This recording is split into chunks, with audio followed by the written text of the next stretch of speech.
একই প্লেটে Trinamool, BJP, CPM একে অপরের বিরুদ্ধে লড়াই করলেও প্লেটে তারা সকলেই এক। দল অনেক হলেও মিষ্টির ক্ষেত্রে নেই কোনো দলাদলি। শান্তিপূর্ণ সহাবস্থানের ছবি ধরা পড়ল দক্ষিণ কলকাতার এক মিষ্টির দোকানে। এটা আপনার 2-3 দিন ধরে চলছে আর বেচাকেনা আপনার মোটামুটি ভালোই হচ্ছে। আমাদের ফেসিলিটি সব রকমই আছে, টিএমসি আছে, বিজেপি আছে, কংগ্রেস আছে, সিপিএমও আছে। প্রত্যেকটা মিষ্টি 90 টাকা পিস আছে। ক্ষীর, চকলেট সহযোগে বিভিন্ন ফ্লেভার দিয়ে তৈরি নানা দলের প্রতীক দেওয়া মিষ্টি কেমন বিক্রি হচ্ছে? কার চাহিদা বেশি? বিক্রি হচ্ছে এখন আপনার টিএমসি আর বিজেপিটাই বেশি বিক্রি হচ্ছে। এখনো পর্যন্ত আমাদের 150 পিসের মতন অর্ডার পড়েছে।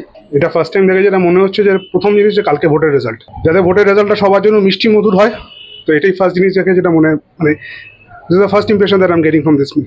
না, মনে হচ্ছে না কিনবো। মানে সেটা কি ভয়? না, ভয় নয়, মানে মিষ্টি তো খাওয়ার উপরে মানে তার বিশেষত্ব। এবার পার্টি সিম্বলের জন্য আলাদা করে আর কি হবে। সপ্তম দফার নির্বাচন শেষ, এবারে ফল প্রকাশের অপেক্ষা। কে জিতবে, কে করবে বাজিমাত? ভোটের ময়দানে ফল যাই হোক না কেন, রসনা তৃপ্তির জন্য বাজারে হাজির সব দলের প্রতীক দেওয়া মিষ্টি।